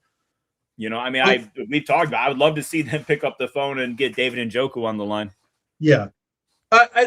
I'm surprised there's been more action between the draft and rookie minicamp. Obviously, the Browns have one of the latest rookie minicamps, which is not helpful. But like I've seen more moves, like Martin Emerson going to the New Orleans Saints. I looked at the Saints depth chart. I get it. Sucks. It's not good. So more guys have signed in that little period, because usually what happens, everybody goes, okay, I got all my new toys. Now I want to go play with them for a little while and figure out what we've got and then sort of reassess. And that's clearly the attitude the Browns have. to see if anything's going to be like really good, or if they could come out of rookie minicamp and go, okay, get David on the phone, or we need more corner help, or need to do more at the edge or something. And the other part about that is like, there's also the guys who are like, yeah, give me a call in July, who are like, I'm not about that mandatory minicamp life. Let me know. Let me know. Enjoy my summer vacation a little bit longer. So that's the other part. So I mean, it sort of dovetails with what the Browns want to do anyway. But like, we'll see. I'm hoping that they come out of this and go, wow, we've found insert X that we feel really good about. But yeah, I mean, they can't be. I don't think they're going to be done. They shouldn't be done, and they keep looking to add. The problem is the areas they may want to add to may not be there. And the biggest one they need to change is the one that they can't change, which is quarterback, or may not be able to change the way they'd like. Well, I just pulled up the available free agent quarterbacks. There's actually some decent names on here, but they're probably A, expensive, and B, they're definitely past their prime. But we're looking at, I didn't even know this. Marshawn Lattimore's a free agent right now. Trevon Diggs is a free agent. L'Jarius Sneed, Jimmy Ward, but he's a free safety. L'Jarius Sneed cleared of his court case, I believe. Look at that. So I mean, I'm surprised we didn't already put in a request. What a great trade for Tennessee. That worked out great for them. That was awesome. It was a super good trade. But what did they give up for him? Like a 2 and something? No, I think it was like a 3rd round pick. Will not be surprised at all when he goes right back to the Chiefs. Just wait. Why not? Crazy. All right. So rookie minicamp, all that stuff. How about, all right. So one thing that I would like us to do is I want to start breaking down the off seasons that the teams have had on the Browns' upcoming schedule. And obviously we'll start with the guys close to home. We'll start with the AFC North. And we're going to start in state. We're going to start in Cincinnati. And Pete, I don't like this. We've been talking about this. Cincinnati's had a nice offseason. And obnoxiously nice offseason. It's going to get better, too. It's going to get better when the rumor I'm seeing, like I was joking that Levante David was going to come out of retirement. No, they'll just get Bobby Wagner to sign there and play Mike linebacker for them. Is that honestly the rumor right now? That seems to be like what the Bengals fans and media are like sitting there going, hey, there's this guy who's sitting out here, and wouldn't be surprised. I don't care if Bobby Wagner is 50 years old. He's a stud. He's going to sit in the middle of that defense. Demetrius Knight, compared to Demetrius Knight, the other the little guy from Clemson. Please, he can just ride Dexter Lawrence around on the field. Oh no, I like. Look, they've got a lot. That front is so tough right now, dude. They've got a lot to prove. Cassius Howell is exactly what they needed. They got a lot to prove there. They've got the kid out of Clemson that they declined the 5th-year option, though that seemingly is with the intent of like trying to work out a contract. Miles Murphy, right? Yeah, who is interesting, hasn't really paid out but he's 275 and a good run player. Yeah. Well, that's the whole thing, Pete. If you're an edge player and you don't have double-digit sacks, you suck. Nobody cares if you're a good football player. It's all fantasy nonsense and statistics. He's good. He's tough. Yeah. And Boye Mafe, and then you have BJ Hill, Dexter Lawrence. Like, no, I'm not enjoying this at all. If they get one good linebacker to go with, they have a ton of DBs. Like, they're not hurting there either. Well, yeah, they drafted Sicario Davis. They got Brian Cook from Kansas City. Yeah, so if they... And they got a couple of your guys late. They got Brian Parker from Duke. Yeah. They got Landon Robinson from Navy. Mm-hmm. Who's going to just rush the passer, I imagine. Yeah. I mean, if they just get 1 or 2 more stops a game, the Bengals stay healthy on offense. Yeah, and stay healthy on offense. Like, they're going to be really good. I know there are people who are sitting there going, the Ravens are the favorite. I have the Bengals as the favorite in the AFC North. I think they're the best. No, me too. I agree with that completely. Health is such a huge factor. But here's the thing: all the quarterbacks are all like, whatever you're going to say about Joe Burrow in terms of health equally applies to Lamar Jackson. And I think the Ravens have more like super premier players at certain spots, but they also have more holes. So where's the rub on that? And part of the problem for them is like in a head-to-head matchup, which the Bengals were more than happy to beat them with, even with a terrible defense last year. I don't know who's supposed to block Dexter Lawrence at this point, and that's kind of a problem. So I think the Bengals have done really, really well. The only thing that they did not get right, so to speak, is just the Trey Hendrickson situation, which is an unforced error of their own making, but they've really done pretty well. Yes. Yeah, I agree that the Hendrickson thing was bad, and the fact that he's in division has to be annoying for them. But I feel like they've solved their defensive line issues pretty damn well. If they bring in Bobby Wagner, that'll genuinely upset me. But yeah, Cincinnati's done really well this offseason, shoring up that defense, and they did it the right way. They attacked the trenches.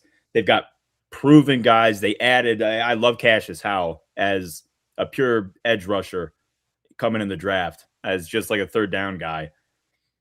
I don't know. I'm happy about that. But we're just talking about Baltimore. Baltimore lost a lot. And in terms of free agency, they added next to nothing. They added Durham Smythe and then 50-year-old Calais Campbell just the other day. Well, Trey Hendrickson. They got Trey Hendrickson. That's a big deal. But I forgot about that one. But yeah, I mean they have a lot of holes like that are just not filled. Like I think they did reasonably well draft wise, but like their GM Eric DaCosta basically did exactly what Andrew Berry did to tight ends, except he did it at center. So they don't necessarily have that position sorted out at this point. So that is kind of a big problem for them. Tyler Linderbaum is not walking through that door. I think everything else is better. Vig Ione is going to walk right into left guard. They've got the dude they got back who spent some time with the Jets. He's going to be back. John Simpson, which will be better than Falale. So, obviously left tackle is sort of a question mark because you just don't know what Ronnie Stanley is going to be at this point with his health. But like guard is good, much better than it was last year. But they've got questions at corner still. What are they going to do with Marlon Humphrey? Are they going to keep him and just sort of roll with it? Are they going to try to do something else? I mean, right this second, it seems like they're just going to keep him. But they've got a couple mid-round picks that really haven't done much for them. Pass rush is still a question mark, even though they've got Trey Hendrickson, but still. And then if they get Madubuike back, like all of a sudden they're imposing up front. And I'm thrilled that Calais Campbell wants to continue to prove he can play, but I wish he was doing it in any other division. One more guy. I still think Roquan Smith is washed at this point, but and their linebacker situation isn't good. But Kyle Hamilton's one of the best defenders in football. Yeah, and they've got Malachi Stark coming into year 2. Maybe he's going to step up and be better. Like they're in a really good situation. I think they're. Let me look. Did they do anything to the third safety spot? Is another question mark. Aloy Gilman walked.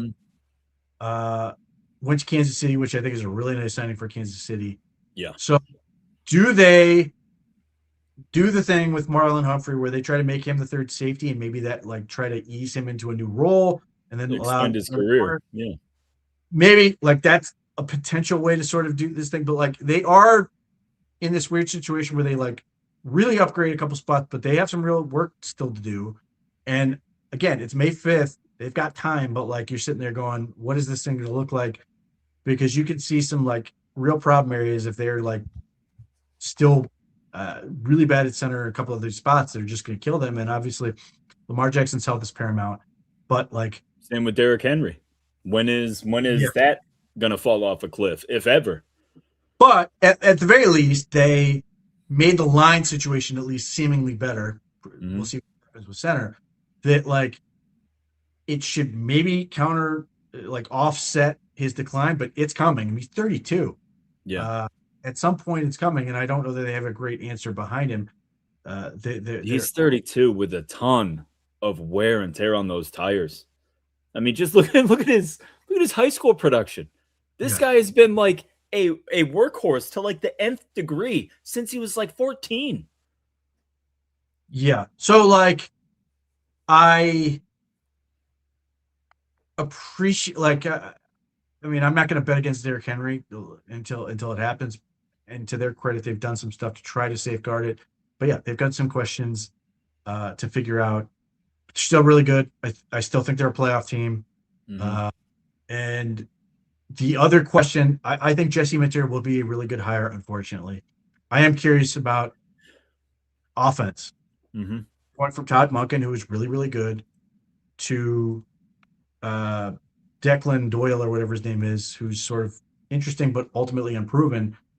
Could that take a minute to sort of figure itself out? I mean, I think they will be much better on defense because the defensive coordinator they had last year was out of his depth. But Yeah. offense, I could see taking a small adjustment to sort of figure itself out. All right. Well, lastly, let's go to the Pittsburgh Steelers. The Steelers have had a nice offseason. It's just they have that rain cloud at quarterback that just won't figure itself out. But free agency was good. Jamel Dean's good. Jaquan Brisker's good. I like Darnell Savage, but more of a rotational guy. Sebastian Joseph Day, Rico Dowdle. I love it. Running back. Hey, their running back depth chart is tough. I genuinely I like Pittsburgh's roster so much more than I want to.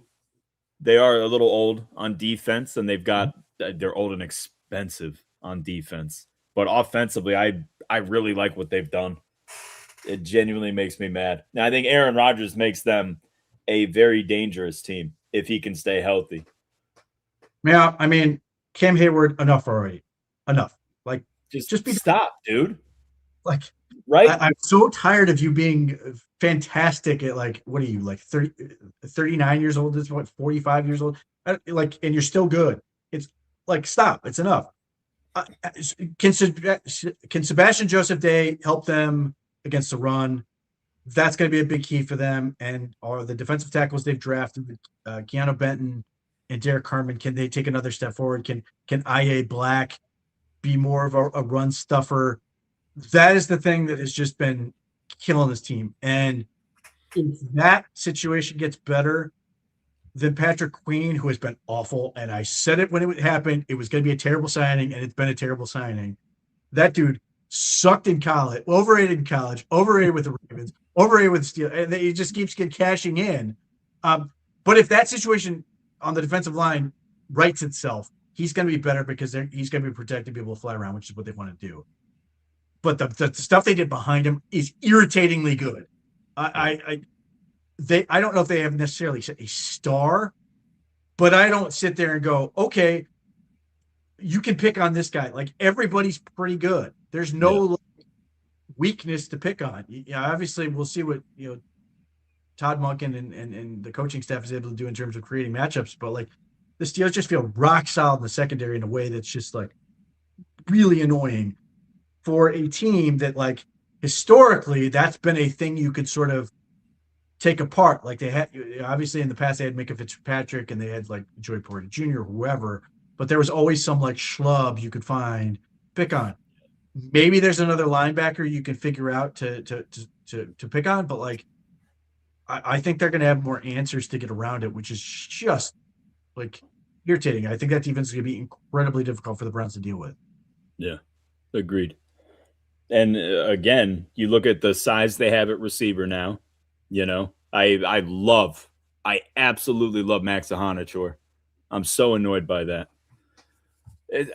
Yeah, but I mean, that's the whole thing, though, Pete. Is Aaron Rodgers, because if we're talking about the Mason Rudolph, Will Howard quarterback battle with the wild card is Drew Aller in the background, I'm cool with that. I'm definitely cool with that, and I feel like it's getting close enough that it's a tease that it might happen. But Rodgers is going to show up the day before camp, and dressed like Nicolas Cage from Con Air and just strut in. Yeah, I mean, like, and it's annoying because I think the offense is catered better to him relative to personnel. I think they've added guys who are just going to fit him nicely. Mm-hmm. I think their offense is better. The Pittman move is irritating. Now, Hanachour's got a lot of work to do, a lot to prove. I'll be curious to see how if he's able to get in there and start, or if they're going to sort of rely on Dylan Cook, or we'll see what happens with Broderick Jones. Have they talked? Are they gonna test him on the left side, or is he like gonna start early on I the don't know right if side? I've seen anything, but I presume he's going to be on the left side because they got Tony Fitano on the right side, unless they plan to Yeah. move him and then put a Honcho at right. I would assume it's going to be a Honcho, but I haven't seen anything official. But like, and if that's the case, and like if this works, so they got a very young, solid unit that's going to be together for a while. I don't love that. They've got running backs that I think can capitalize better than they've had. Uh, yeah, I mean, again, they didn't break the bank on any of these moves. They're just a No. bunch of pretty good moves that add up. Like the sum is equal or greater than the sum of the total parts or whatever. Like it's going to be. I think they're going to be a good team. Obviously, there's a lot of pressure on the new coaching staff. Mike Yeah. Tomlin is gone. What is that going to do? But like, yeah, I think they're in a really good spot. Yeah. I just had a thought. Son of a bitch. Oh.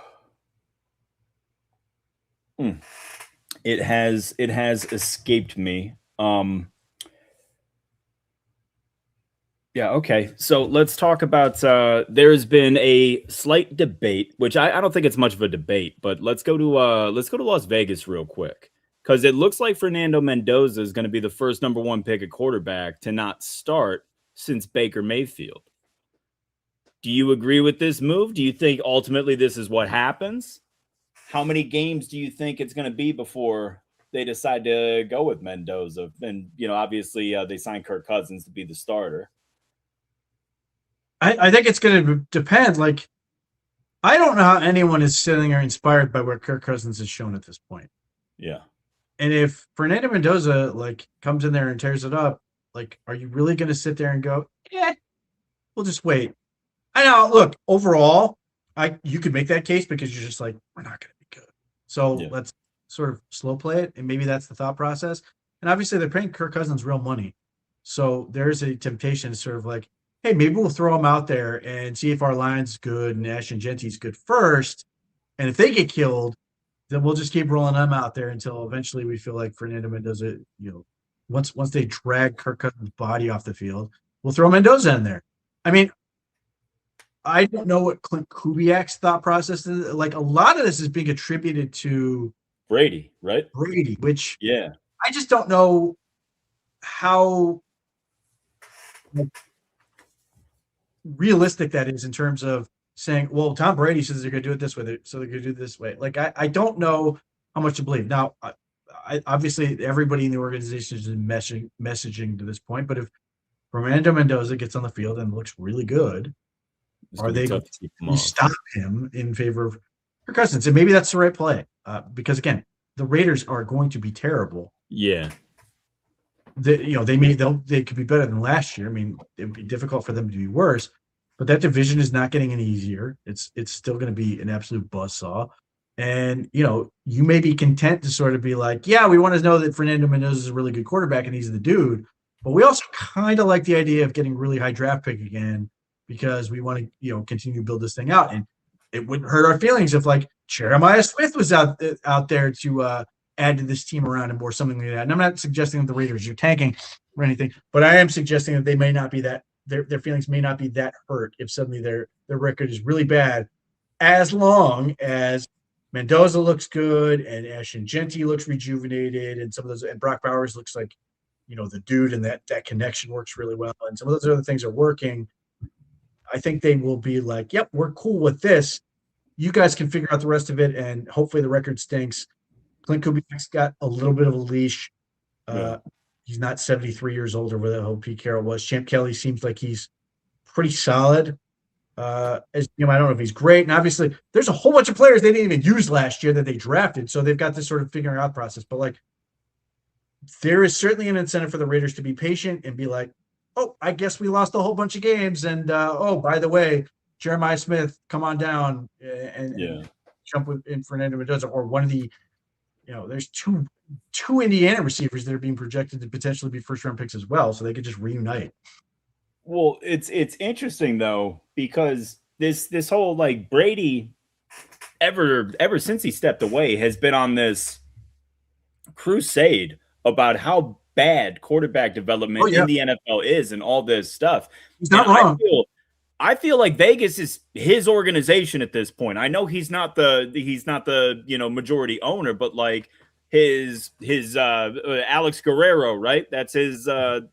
Yeah, that's He's all over that building. He's yeah, it's doing not all good. that stuff, like the TB12 stuff. Like I feel like they're basically going to the beat of his drum, and it would not shock me in the least if he basically was like he's not seeing the field this year. It would not shock me. It really wouldn't. Just to prove a point, because he can. I look, he's not wrong about the quarterback thing. Like, Yeah, I agree. because of the way offenses are designed, it's making it easier for quarterbacks to see the field early because they're simplifying it and doing a whole bunch of stuff that like dumbs it down a little bit and just works. But defense is caught up and figured it out. Now you're seeing the rebound effect where now the quarterbacks look god awful. So there's merit to that. But my pushback on that is to Mendoza just may be that smart where he can figure this thing out. So I'd be stunned if it's the whole season. I mean, more power to them if they can do it, because maybe their line is just that bad. But I got to think, one, I don't think Kirk Cousins is going to live that long. Like, I just he's going to get killed. But they still got Aiden O'Connell. That's true. So I'm gonna guess it's around. I'm gonna guess 6 games before Fernando Mendoza is in there, so long as the judgment is that the situation is stable enough for him to benefit from it. Because this has been my argument. Like, there's all these people who are like, just throw the quarterback out there and let them figure it out. Okay, like, great. You're saying this kid's an investment and you're putting him like behind a terrible offensive line and you're going to teach him bad habits. I know from experience, I've only seen this happen about, I don't know how many times at this point. But like, so if you're saying it's really that bad, then go ahead, Carson Palmer, this thing. Now, I don't think that they could be like that Bengals team where, that team was frisky and Good. Yeah. contending, but like, or for the playoffs, but like, if that's your thought process, like this is the best thing for Fernando Mendoza, great. But I just think he's going to be forceful enough in his learning of this thing that he's going to put himself on the field. Yeah. And that, I mean, look, it's tough to have a number 1 pick at quarterback who is as smart and as advanced as Fernando Mendoza is and not let him see the field. I mean, don't get me wrong. I'm sure the longer he sits, the more comfortable and the more prepared and the more ready he's going to be for his first game. But I feel like this kid, like this kid's a dude. He's tough. He's been at the highest levels in the the brightest spotlights. He's delivered. He does the Jim Brown thing. He gets knocked down and he looks like he died. Every play. Slowly like drags himself. He does it every time. Yeah. He does. Yep. He makes all of his hits look worse than they are, and he ultimately gets it up, shakes it off. But like there are times you're like, Ohio State was the toughest man alive. Like Ohio State game, like it was. People were like, "Oh my god!" Like 5 minutes into the game, they're like, "This game's over." It was like the first hit. Yeah, like the first hit. Yeah.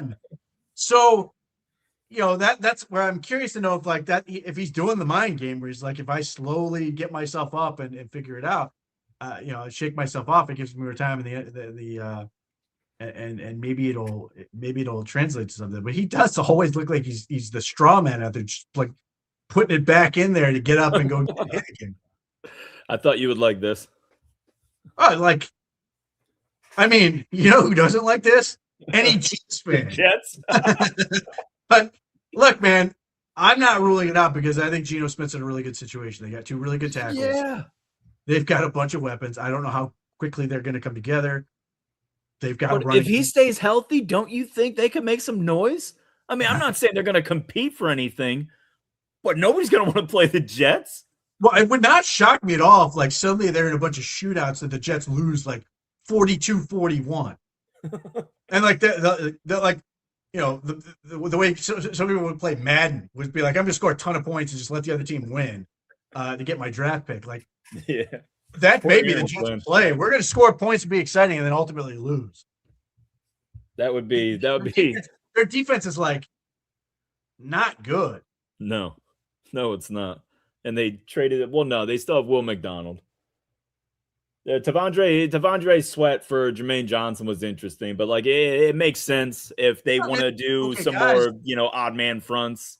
Tavondre Sweat, Jawan Briggs. They got Mm-hmm. a couple dudes they drafted. Like, they've got guys, but like I don't know that any of them add up to a whole lot. Obviously, we'll see what David Bailey does bring in, but like, I think they are designed to lose. And Aaron is ultimately going to get fired, and we'll see where they end up. Yeah, that would be tough for Aaron Glenn to defend, because I mean they're gonna be. I think they're gonna be much better offensively than they are defensively, and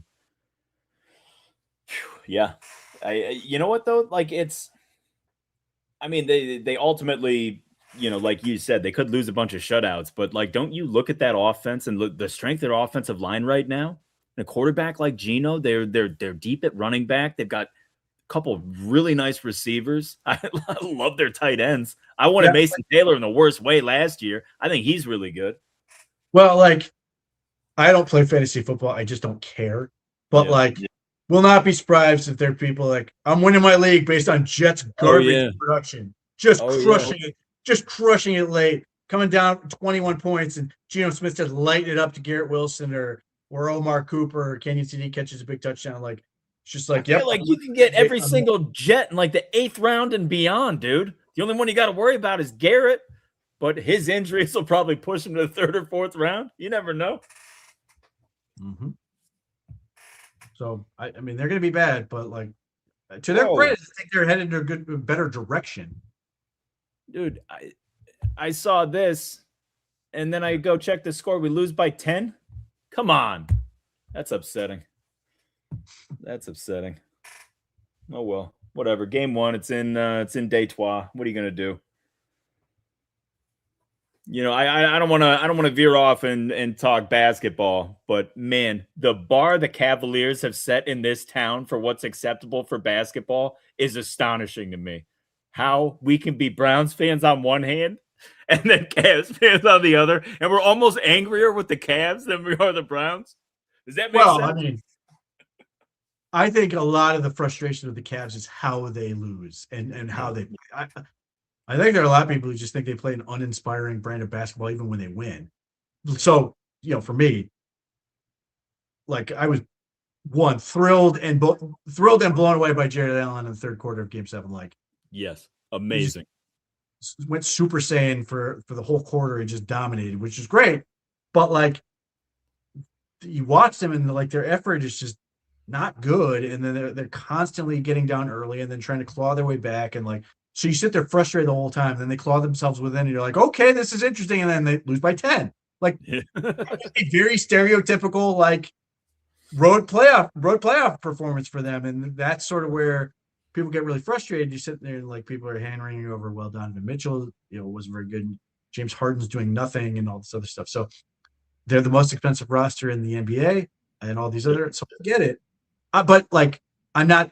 Look, don't get me wrong. I watch it and I want them to do well and all this, but I'm not as invested as say I am with football. In general. And like, the other part is, I don't expect them to win the championship this year. I thought round 2 was about as far as they would go. Now, like, I'd love for them to beat Detroit, but like, let me know when they're going to win a road playoff game. Yeah, that's kind of an important piece of the puzzle there. And I'm with you, Pete. I always like to say that the Browns are the only team that can hurt me. You know what I mean? Like, I follow a lot of sports, but there's only one squad that can really like alter my consistently and thoroughly. Yeah. Soul crushingly. Yeah, well, look, I will be the first to admit it's an abusive relationship that I struggle to get away from, and I don't think I ever will. And that's, it kind of is what it is. That's fine. That's fine. I'll deal with it.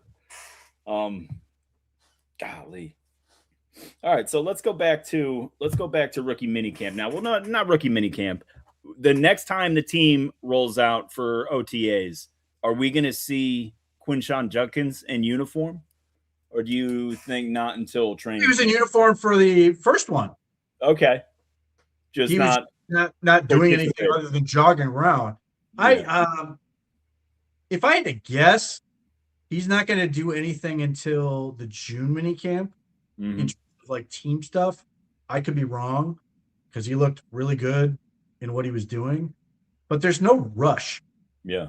And he's a running back. So like there's no contact anyway. So I think there's every incentive for them to be sort of like, yeah, we'll wait until the June mini camp. We get the team together for that last time before summer vacation. Well, If and then, look at last summer too. He didn't do anything. You know, he literally he showed up for week 2 and he was the starting running back from that moment on. yeah, I mean, there's that element, but like ultimately, the only time you really care about it in a meaningful way is when pads come on. Yeah. That's when you're going to really work on the running game. But my guess is June minicamp. I would love it to be earlier than that. He looks great. He looks uh, definitely looks strong. Like he does not look like he's lost anything in terms of his just size. I'm obviously super enthusiastic about what he's going to be able to do so long as the Browns can run block and just like the concept of seeing a 6-man box and him sort of go, where the hell is the defense? Yeah.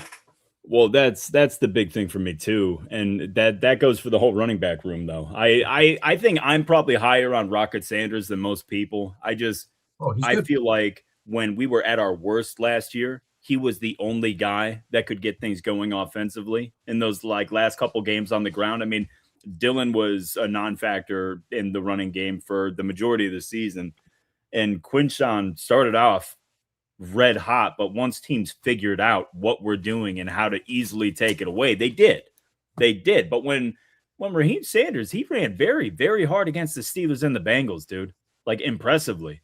And I think he's genuinely got a future in the NFL. But for me, especially if they are bring Judkins along slowly this offseason, they want to feature Dylan a little bit. That's my guy that's going to make a jump, the biggest jump, I think, of the rookies going into their second year, I think is going to be Dylan Sampson. Between his age, the fact that he just needed a little more NFL strength, and man, if he gets some space, we talked about it all last season. The second this kid gets space, he's going to be so dangerous. Well, especially when Taylor Green takes over a quarterback and you have to defend the whole field.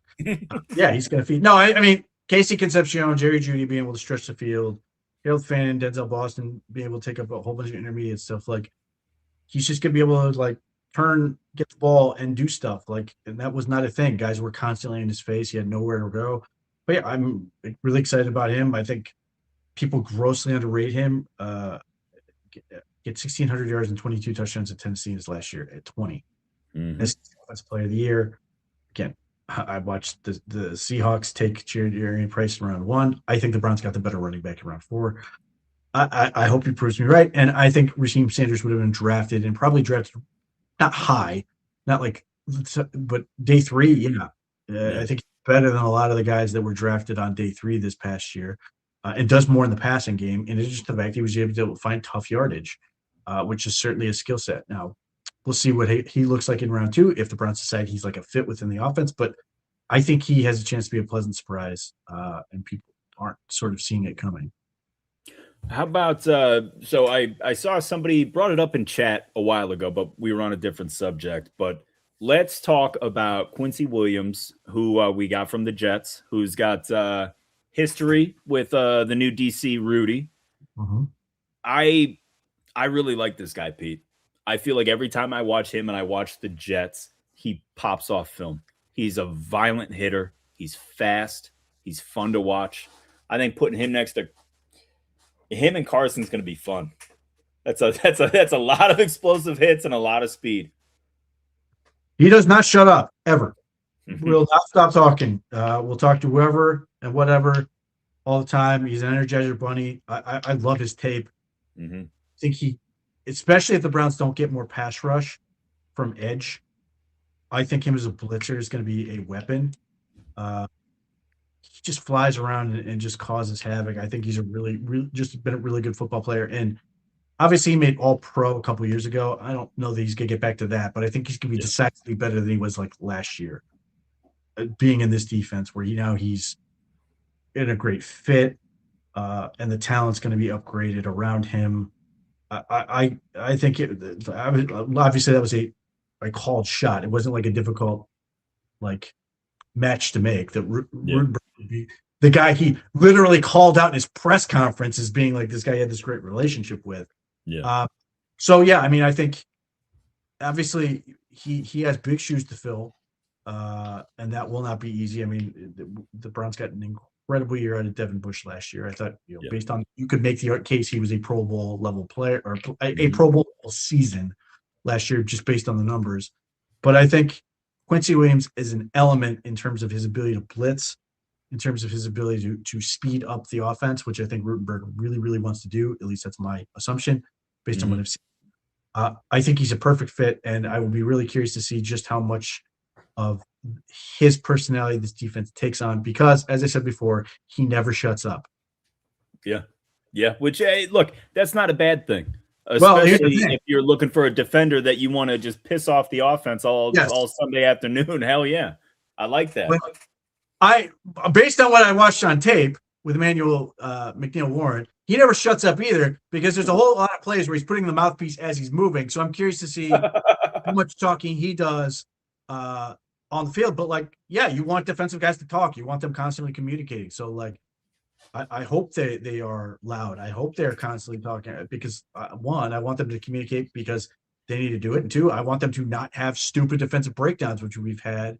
Yeah. They're going to do more Quite a bit discussion, of. just more changed up looks, some of those things, and they better be talking. So I hope that's the case, but it should make for maybe a more rambunctious defense this year, perhaps. Hopefully, one that creates more turnovers and more big plays, and sort of gets that warranted confidence and attitude that they've had in years past. Well, speaking of E-Man, as he's referred to, let's just talk about safeties in general, because I personally was kind of holding out, not hope, but I'm intrigued with Donovan McMillan. I liked the signing last year. He didn't do much, obviously, besides like he flashed with a sack against Tua in the Miami game, and which was awesome, but still, like he's a big kid. He's about like 6'2", like 220, right? Like big bodied kid, good Not athlete. that big. No, he's like two. No, that's Edmonds is the one who's like real big, and I think he's like 212, 215. McMillan's like right around maybe 205 somewhere. He looks big. I thought he was heavier than that. No, I mean he's another one of these guys where another tall guy. Like the one thing that well, there's a couple. Ephraim Banda has a type. Yeah, we talked about that. He does not like anything that remotely looks like what I would think is as a free safety, but he seems to really like length. Yeah, six. He came out. He tested at 6'1" and 5/8", 203. Yeah, I was way off on that. He was so big. Like really tall, long safeties, and McMillan has that. McMillan's a really tested, really good athlete, change of direction stuff, which is what you want in safety. I'm very curious to see if he can sort of do more this year. I was certainly excited about it. Obviously, he is, he's a lot. He's a found money type situation where like you would love nothing more than whether it's him or Edmonds to like really prove themselves as that next safety, and or I don't know if this is realistic, but like if the Browns feel really good about McNeil Warren and they want to keep Grant Delpit around, which I think they will do, can one of these guys like challenge Ronnie Hickman? Maybe not necessarily for his job this year, but like as a putting him in line to sort of be like, well, if Ronnie Hickman's going to walk in free agency, we don't feel like paying him a real contract at that point, then we can have one of these guys step in and sort of take over. And the other element is special teams. Like that's clearly a thing that they've got to get better at. Donovan McMillan and Christopher Edmonds can compete in that capacity. But yeah, all the safeties are the same in terms of size, like length, and they all look like strong safeties, maybe with a little extra. And I can't wait to see what this is actually going to look like in terms of what they're asking them to do. If it's going to be a major departure from last year, if they're going to play more too high, or at least play more too high in like obvious passing situations. It should be a physical group. They should knock the crap out of people, and hopefully they can create more turnovers. Yeah. Yeah. So McNeil Warren, how do you think they're going to use him early? I mean, obviously, like Monken says it all the time. Like, he answers every question. What are you going to do? What are you going to do? Like, I don't know. We got to get him in here. We got to see what they can do. So it's like, it's tough for me to ask you this, and it's, obviously impossible for you to answer. But do you think I don't know. Are they going to play him closer to the line of scrimmage early? Are they just going to kind of throw him out there and let him do what the defense does naturally, believing that he can do it? Yeah, I mean, there's a lot of options because, one, they may decide that they want to find him a home, leave him there, and then have the other two pieces move around. In other words, if you were going to create a 2-deep look with, with McNeil Warren as one of those guys, you could theoretically free up either Hickman or Delpit to do something else. Yeah. Likewise, you could put him. He's never going to be a true nickel in the way that you're like, he's got to play a whole lot of man coverage. Like, that's not saying he can't do it. He just plays it a very specific way. He does not want to turn I've basically never seen him turn his back to the ball, which is going to be sort of difficult when he's dealing with some of these fidgety slot receivers. He can stay over the top of tight ends, and if he can do that, then he has a job there. I think he's more suited for zone stuff and robber roles and things that are basically going to allow him to I would think, depending on all this depends on what he can do, but I would think they're going to put him in situations where they're going to let him be aggressive and try to get the football, whatever that means. If that means he's going to be the robber, if that means he's going to be in some weird trap coverages and stuff where they're just saying, listen, man, we're going to take care of everything else. Trust your instincts and see what you can see and try to make plays on the ball. So that's what does that truly entail in terms of role? I'm not sure. I would think he's unlikely to play the slot all that much, but they may sit there and go, we're just going to make him Nick Eman and just say, this is going to be the role you live in, and we're just going to leave you out here. That's tough to sort of project because they may want all three guys to do all three things.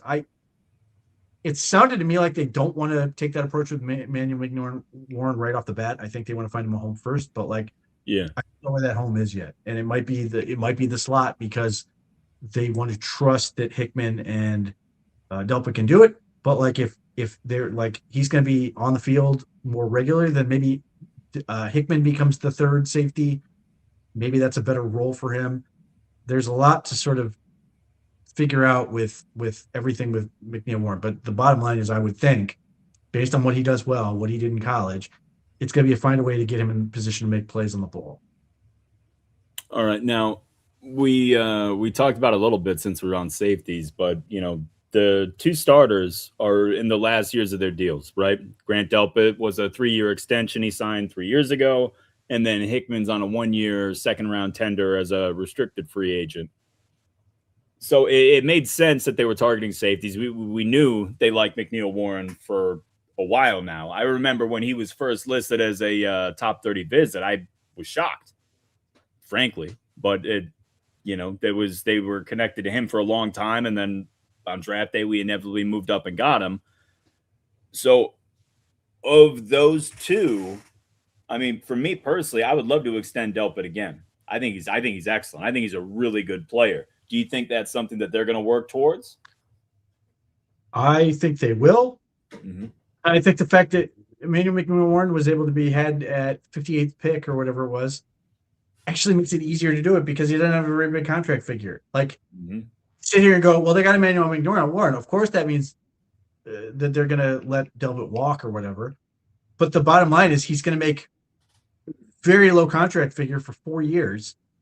They can easily offset another extension for Grant Delpit, unless there's a reason they believe that Grant Delpit's going to fall off, which I think he came off a really good year for him. Mm-hmm. A really good year for him. He's also got leadership credibility in the locker room. He does a whole lot of things for that defense that I don't think they can necessarily replace right now. I agree. Yeah. I just think that's the obvious move. And Hickman is more of the, can you take a step forward and make yourself so valuable that we can't let you go. Maybe he can. I don't know. But like, I have a really difficult time seeing them go, well, we're ready to move on from Delpit. I don't see any drop off. I don't see any reason to it. By all accounts, Grant Delpit's like, yeah, man, I want to be here. So I, I think that so long as they're happy with what they see from Grant Delpit, like in this next month, would not shock me if they are working out contract before contract extension by the time he gets there for training camp. It would make sense. And I think that's fantastic. I mean, you alluded to it a bunch during the year, but at this point, he's pretty much the leader of the defense. Like I think he's the barometer. Yeah. Yeah. Yeah. I mean, look, clearly, they have a very big role in mind for Carson Switzer, as they should. Mm-hmm. But Grant Delpit is often the back guy. He's often in a position where he's got to line people up. It's a really important position. And yeah, he does have a lot of credibility. And I think he's the barometer. Like when he says stuff in that locker room, or when he says stuff publicly about people, that is one of the guys I absolutely listen to when he says something about other players or this feeling into the team and some of the other stuff. I think he's an interesting dude in general, but I think he's on the ball in terms of understanding what this team feels and where it needs to go. Well, and not for nothing, but tight ends create such a tough matchup for offenses, and tight ends can be such a vital player in so many different offenses. He's almost like a nuclear deterrent. He plays tight ends as well as any safety I can think of in the league. Like you think, we talked about all last year. We went through a gauntlet of really talented players at that position. That obviously he's got a ton of help around him on the defense, and the defense is really good. But like that's a part of it. That's a big part of why you're able to do so much defensively and be, as aggressive as they are. So yeah, I mean, I'm with you. I hope they start talking extension, and I hope they get that done for sure. I don't want to always be on the tight end, but it's really useful. And like I think that is why he got the interception against Green Bay Packers. I think Green Bay Packers like, yep, he's covering the tight end. We're going to do this. And then all of a sudden he's not where he's supposed to be. And boom, pick sets up for the Browns to come back. Like, yeah. Yep. Well, it's going to be interesting to see how it all plays out, man. And that's like the tough part of where we're at right now is because like I just want to see these guys hit the field and play. I want to see what the plan is. I want to see what the offense looks like. I want to see, I can't wait till like the middle of the year and we're bitching that we either don't run the ball enough or we run the ball too much. Like there's so many fun parts about this offseason that have yet to be fleshed out. It's going to be really interesting to see. So I know it was all install stuff and, you didn't see a ton, but when you were there, were you able to envision anything that they were trying to do offensively? Like, I mean, I know it's like so early in the process, it's probably whatever, but do you notice any differences from the Stefanski-led practices, stuff like that? I would only say that, like, based on what I've seen so far, like, the position that they had with Isaiah Likely, Harold Fan is going to do that. Like, and that is not just like a thing for Harold Fan. That is a position in the offense. Hence, I think that's a big reason why they drafted Carson Ryan. Because, like, if Harold Fan were not available for a game because he's hurt or whatever, they're not going to do that. That's going to still be a big part of the offense, so they need another guy. So I don't know that I saw him in a three-point stance the entire time. They moved him around quite a bit. I think that is sort of the thought process, which is why I thought, obviously they would have. I think had he been there one more pick, I think they would have hammered home the Oscar Delp pick. We'll see if they feel better about the situation or if they try to get Njoku back or whatever. But like that position is its own sort of entity. So I don't, at some point he'll probably be in a 3-point because he'll be like an extension of the next guy. But like overall, I think he's going to be in a 2-point consistently, moving around, wing, space player, all that stuff. And I think it's going to be, I suspect, we shall see. I think it's going to be more focused in the passing game. That's the other reason I think they got Carson Ryan. I think Carson Ryan's going to take some of the dirty work off of his plate. in terms of like the heavy blocking stuff. One, Harold Fanning is good at it. Maybe he will be better, but Carson Bryant, not great at it either, but he's 15 pounds heavier. He's a big kid. So we'll see what that's going to look like. But that was sort of the biggest thing that I took away. Obviously, no Jerry Jeudy, no draft picks in terms of those other guys. So it was interesting in terms of that part of it. But that was the one thing that stood up was just Harold Fanning is on his feet a lot. Rookie Minicamp this weekend. Is that going to be open to the media? Both days, yeah. Well, that is very exciting. Well, guys, thank you so much for sticking through with us. Joe Mannix, Jeffrey Champion, Phil's Not a Bot, all you guys, we appreciate it so much. We'll be back next week, Tuesday, same time, same place. Pete, always a pleasure, my good sir. I hope you have a wonderful remainder of your week, and let's go Cavs. Let's go Gardos. They both lost tonight, man. It's not okay. We got to turn this around.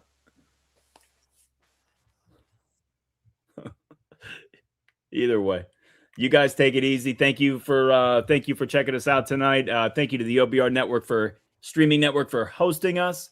And once again, man, signing off. Pete, take it easy. Chat, take it easy, guys. We'll catch you later. Go Browns.